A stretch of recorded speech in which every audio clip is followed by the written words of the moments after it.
नमस्ते दोस्तों, आप सभी का लॉ एसेंट यूट्यूब चैनल पे एक बार फिर से स्वागत है।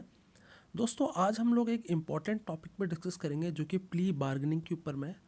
आप किसी भी जुडिशरी एग्ज़ाम्स की तैयारी कर रहे हो तो ये एक ऐसा टॉपिक है जिसको आप इग्नोर नहीं कर सकते, चाहे आप प्रीलिम्स की तैयारी कर रहे हो या मेंस की। ये टॉपिक दोनों ही एग्ज़ाम में पूछे जाते हैं। तो अगर mains of point of view से पूछा जाएगा तो भी हम कवर करेंगे और प्रीलिम्स के पॉइंट ऑफ व्यू से जाएगा तो भी कवर करेंगे। तो इससे पहले मैं आप लोगों से रिक्वेस्ट करूंगा कि अगर आप लोग नए हैं तो इस चैनल से जुड़ सकते हैं, जो लोग जुडिशरी की तैयारी कर रहे हैं या लॉ एंट्रेंस की तैयारी कर रहे हैं या जिनका UPSC as a law optional है। और डिस्क्रिप्शन बॉक्स में मैं टेलीग्राम चैनल का लिंक दूंगा, आप उसके ज़रिए भी हमसे जुड़ सकते हैं। ओके दोस्तों, तो चलिए बिना किसी टाइम को वेस्ट करें, आज हम इस बहुत ही बेहतरीन तरीके से इस टॉपिक को समझेंगे और किस किस तरीके के सवाल जो पूछे जाते हैं या पूछे जा सकते हैं हम उसको भी डिस्कस करेंगे। देखिए दोस्तों, जो प्ली बार्गेनिंग का जो कंसेप्ट है ये ओरिजिनली हमारे सीआरपीसी में था नहीं। तो इसको 2006 में, बेसिकली 2005 में इसको ऐड करा गया था, जो इनटू यानी कि फोर्स में आ गया था 2006 से। सो प्ली बार्गेनिंग जो था वो हमारा चैप्टर 21A सीआरपीसी, उसमें इसका मेंशन है। ओरिजिनली मेंशन नहीं था। 2005 में मैंने बताया अमेंडमेंट हुआ, उस क्रिमिनल लॉ अमेंडमेंट हुआ, तब इसको लाया गया और 2006 में ये इफेक्ट में आया। 265A से लेकर 265L तक ये पूरा चैप्टर डील करता है प्ली बार्गेनिंग से। तो एक तो ये आ सकता है कि किस चैप्टर में प्ली बार्गेनिंग को मेंशन करा गया, तो आपका आंसर 21A होना चाहिए अगर एमसीक्यू का आता है। एक एमसीक्यू का सवाल ऐसा भी आ सकता है कि किस सेक्शन से लेके कब कहाँ तक प्ली बार्गेनिंग है, तो 265A से लेके 265L तक प्ली बार्गेनिंग के ऊपर में मेंशन करा गया है। एक और सवाल आ सकता है कि प्ली बार्गेनिंग की एक्चुअल में जो रिकमेंडेशन थी वो मलीमठ कमेटी थी। मलीमठ कमेटी नाम याद रखना, जज थे, उनको अपॉइंट करा गया था। उन्होंने रिकमेंडेशन करी थी कि प्ली बार्गेनिंग को भी हमारे जुडिशल सिस्टम में जोड़ा जाना चाहिए, सो दैट कोई भी एक्यूज्ड है, अगर उसने कुछ ऐसे ऑफेंस करे हैं, मैं ऐसे ऑफेंस इसलिए कह रहा हूँ क्योंकि बाद में हम पढ़ेंगे कि किस किस ऑफेंस में प्ली बार्गेनिंग एप्लीकेबल नहीं है। तो उनका ये मानना था कि ऐसे ऑफेंस जिसमें कि अगर एक्यूज्ड गिल्टी प्लीड करता है और वो कहता है कि मैं इसके बदले में एक लेसर मुझे पनिशमेंट दी जाए, तो ऐसे केस में उसको प्ली बार्गेनिंग दी जाती है, सो दैट उसको मिनिमम पनिशमेंट देने का प्रावधान होता है। तो बार्गेनिंग का मतलब ये है कि आप अपने जो ऑफेंस है उसमें आप अपने आप को कन्विक्ट करते हो और उसके बदले में आप क्या चाहते हो कोर्ट से कि आपको एक लेस पनिशमेंट देके छोड़ दिया जाए। ठीक है, तो हम ये तो था, तो मलीमठ कमेटी ने रिकमेंडेशन करा था। तो एक सवाल यहाँ से भी आता है। अब ओवरऑल 265A से लेके एल तक इसके इंपॉर्टेंट प्रोविजंस जो है हम वो पढ़ेंगे और फ्लो चार्ट से समझेंगे इस पूरे सेक्शन को। तो आई होप आपको यहाँ तक क्लियर हो गया होगा कि प्ली बार्गेनिंग क्यों लाया गया, क्या ऑब्जेक्ट था, किसके रिकमेंडेशन पे लाया गया। तो सबसे पहला इसका जो सेक्शन है वो 265A। ओके, मैंने एक्चुअली फ्लो चार्ट में है लिखा हुआ है, बट मैं बीच बीच में सेक्शंस को मेंशन करता रहूँगा और मैं रिक्वेस्ट करूँगा, अगर आप प्रिपरेशन कर रहे हैं या मन बना रहे हैं तो बेयर एक्ट आप ज़रूर अपने पास खोल के रखें, सो दैट मैं जो बोलता चल रहा हूँ वो भी आपको क्लियर होता चलेगा। तो 265A अगर आप देखोगे अपने बेयर एक्ट में तो उसमें लिखा हुआ है applicability of plea bargaining. It means plea bargaining किस केसेस में एप्लीकेबल है, पहली बात तो आप याद रखना है, प्ली बार्गेनिंग हर तरह के ऑफेंस में एप्लीकेबल है, बट कुछ ऐसे ऑफेंसेस है जहाँ पे प्ली बार्गेनिंग के लिए एक्यूज जो है वो प्रे नहीं कर सकता। इट मीन्स वो कौन से ऐसे ऑफेंस है, ऐसे ऑफेंस जो कि ऐसा किसी व्यक्ति ने कोई ऑफेंस करा जिसकी सज़ा डेथ है, या इसकी की सज़ा लाइफ इम्प्रिजनमेंट है, या ऐसा ऑफेंस जिसकी सज़ा 7 साल से ज़्यादा है, तो ऐसे केसेस में प्ली बार्गेनिंग एप्लीकेबल नहीं हो सकती। दूसरा, कोई भी ऐसा ऑफेंस जो सोशो इकोनॉमिक ऑफेंस हो, यानी कि जिससे देश की आर्थिक सामाजिक स्थिति पर बुरा असर पड़े, जैसे फेमा एक्ट है, ठीक है, उसके अलावा हमारा फूड एडल्ट्रेशन एक्ट है, तो ये ऐसे ऑफेंस है। ठीक है, डाउरी प्रोहिबिशन एक्ट है, ये बहुत सारे ऐसे ऑफेंस हैं जो जिनको सोशियो इकोनॉमिक ऑफेंस माना जाता है। ऑल दो ये सेंट्रल गवर्नमेंट तय करेगी कि किसको इंक्लूड करना है, किसको इंक्लूड नहीं करना है। और तीसरा, वुमेन के अगेंस्ट जो ऑफेंस है वो, या ऐसा ऑफेंस जो कि किसी बच्चे के अगेंस्ट है जिसकी उम्र 14 साल से नीचे है, तो offence against child whose age is below 14 years. तो ऐसे ऑफेंस जब हो रहे हैं तो उस केस में प्ली बार्गेनिंग एप्लीकेबल नहीं होगा। आई होप आपको 265 समझ में आ गया होगा। अब 265B कहता है एप्लीकेशन ऑफ प्ली बार्गेनिंग, यानी कि किस तरीके से प्ली बार्गेनिंग को मोशन में लाया जाता है। देखिए, अब हम इसको फ्लो चार्ट से समझेंगे बहुत इजी लैंग्वेज में। देखिए, सबसे पहला स्टेप मैंने लिखा है application for plea bargaining file. तो अब आपके दिमाग में ये सवाल आ रहा होगा कि ये कौन फाइल करता है। ऑब्वियसली बात है, ये वो व्यक्ति फाइल करता है जिसके अगेंस्ट मुकदमा चल रहा है, यानी कि जो एक्यूज्ड है इस केस में। ठीक है, और ये कहाँ, अब आप ये भी सोच रहे होंगे कि यार वो एप्लीकेशन कहाँ फाइल करेगा। वो एप्लीकेशन फाइल करेगा जिस कोर्ट में उसका केस ट्रायल के लिए पेंडिंग पड़ा है, उस कोर्ट में। ठीक है, आप कंफ्यूज मत होना कि एमएम की कोर्ट है, फर्स्ट क्लास की कोर्ट है, सेकंड क्लास की कोर्ट है, सेशन। जिस कोर्ट में उसका केस ट्रायल के लिए पेंडिंग पड़ा है, उस कोर्ट में प्ली बार्गेनिंग एक्यूज फाइल करेगा। क्लियरली बता रहा हूँ, कंफ्यूज मत होना। अब होता क्या है, जब आप 265B पढ़ोगे, उसमें जब भी एक्यूज्ड एप्लीकेशन फाइल करेगा, तो वो एप्लीकेशन जब फाइल करेगा तो उसमें बहुत सी कंडीशन है कि उस एप्लीकेशन में पहले बात तो क्या होना चाहिए। क्या होगा उस एप्लीकेशन में? ब्रीफ डिस्क्रिप्शन ऑफ केस, यानी कि जिस केस के लिए उस एक्यूज ने कोर्ट में एप्लीकेशन फाइल करी है प्ली बार्गेनिंग के लिए, वो पूरे जो फैक्ट हैं ब्रीफली केस का, कि किस किस केस में किसके अगेंस्ट में उसने क्या ऑफेंस करा है, जो एफआईआर में मेंशन है। ठीक है, और क्या क्या फैक्ट है, ये सारी चीज़ें वो मेंशन करेगा। और उसके अलावा वो एक एफिडेविट भी लगाएगा। एफिडेविट लगाएगा।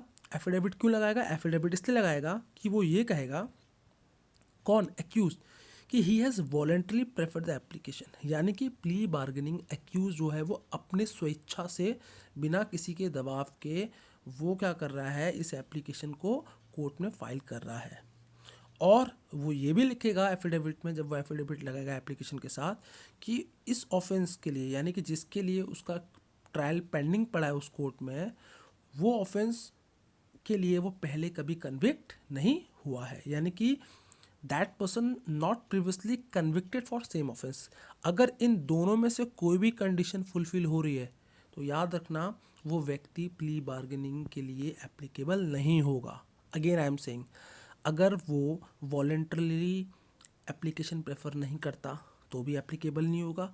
और अगर उस जिस ऑफेंस के लिए उसका केस कोर्ट में पेंडिंग पड़ा है, ठीक है, और कोर्ट ये देखती है कि भाई सेम ऑफेंस इसने जो करा था और उसमें इसकी कन्विक्शन हुई है, I am again repeating word conviction, तो उस व्यक्ति को प्ली बार्गेनिंग नहीं मिलेगा। इसलिए एफिडेविट में इन दो का मेंशन करना ज़रूरी है। ओके गाइस, अब एफिडेविट में ये सारी चीज़ें मेंशन करके वो क्या करेगा, एप्लीकेशन को कोर्ट के पास अप्लाई कर देगा।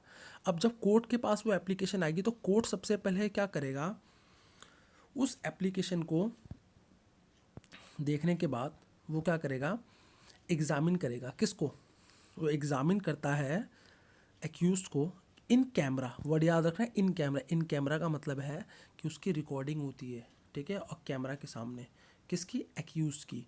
और अदर जो पार्टीज़ होंगी, यानी कि कंप्लेनेंट या विक्टिम होगा, वो सब लोग उस समय प्रेजेंट नहीं होते जब इन कैमरा में एग्जामिन करा जाता है एक्यूज को। इन कैमरा में इसलिए एग्जामिन करा जाता है कि ये पता लगाने के लिए कि क्या एक्यूज ने जो एप्लीकेशन फ़ाइल करी है वॉलेंटरली करी है नहीं करी है।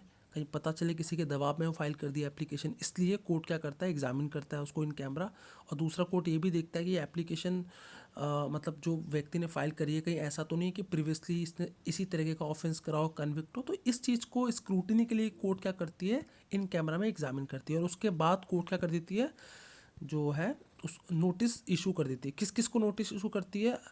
पीपी यानी कि पब्लिक प्रोसिक्यूटर को, अगर पुलिस की तरफ से केस आया यानी कि एफआईआर वगैरह होकर, और अगर 156(3) के थ्रू, यानी कि कंप्लेनेंट ने पहले एफआईआर दर्ज नहीं कराई, यानी कि कई बार होता है पुलिस एफआईआर दर्ज नहीं करी, तो वो क्या करता है 156(3) के तहत कोर्ट के थ्रू एफआईआर करवाता है और कोर्ट आदेश देती है। तो उस केस में भी, यानी कि दोनों केस, पुलिस रिपोर्ट और जो कंप्लेन है, दोनों दोनों केस में जो है कोर्ट क्या करेगी, नोटिस इशू कर देगी और एक्यूज को भी जो है नोटिस इशू कर देगी कि मैंने ये डेट जो है, इस डेट पे आप सारे क्या हो, अपीयर हो जाओ। अब वो सारे अपीयर इस डेट पे हो जाते हैं।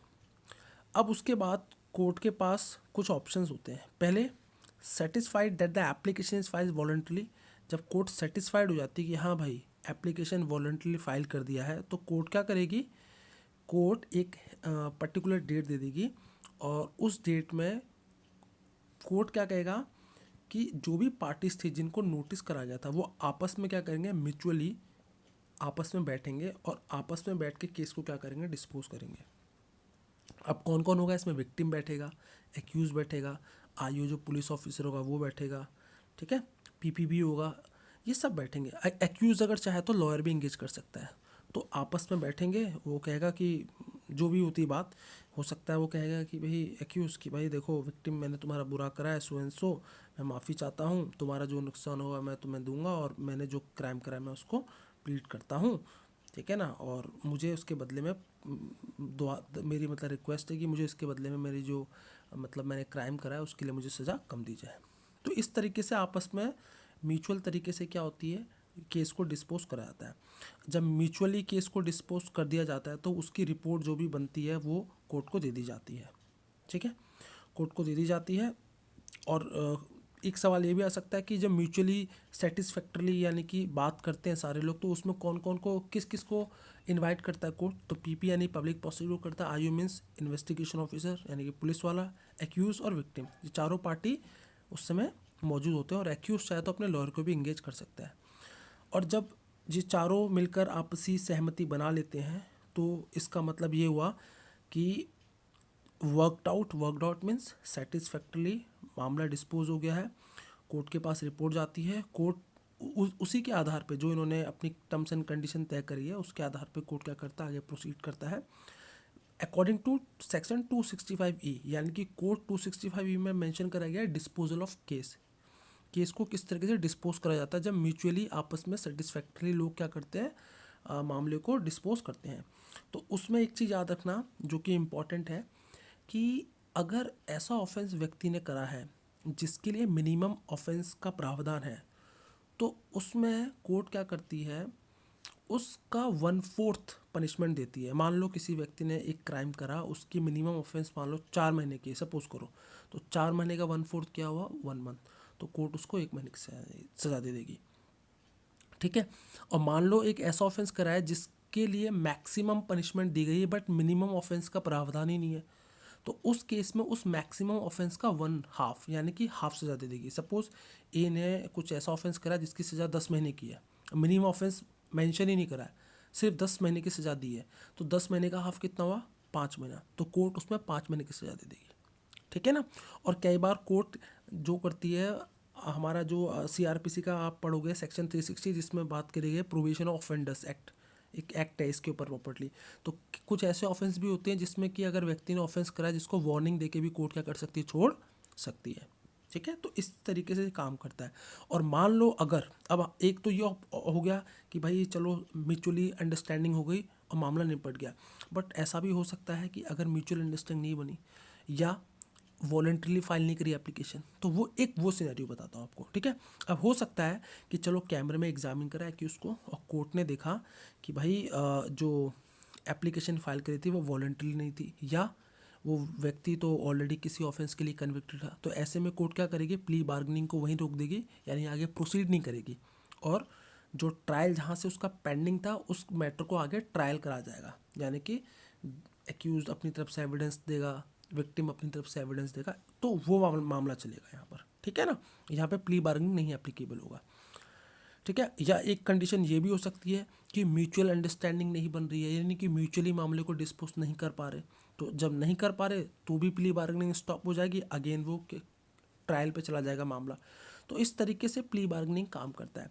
2-4 पॉइंट है जो आपको याद रखने हैं, एक तो सेक्शन 265A, एक सेक्शन 265B याद रखना है, एक सेक्शन 265E जो डिस्पोजल के बारे में बात करता है और एक 265G जिसमें की प्ली बार्गेनिंग की जो जजमेंट होगी फाइनल होगी, यानी कि आप इसको अपील नहीं कर सकते।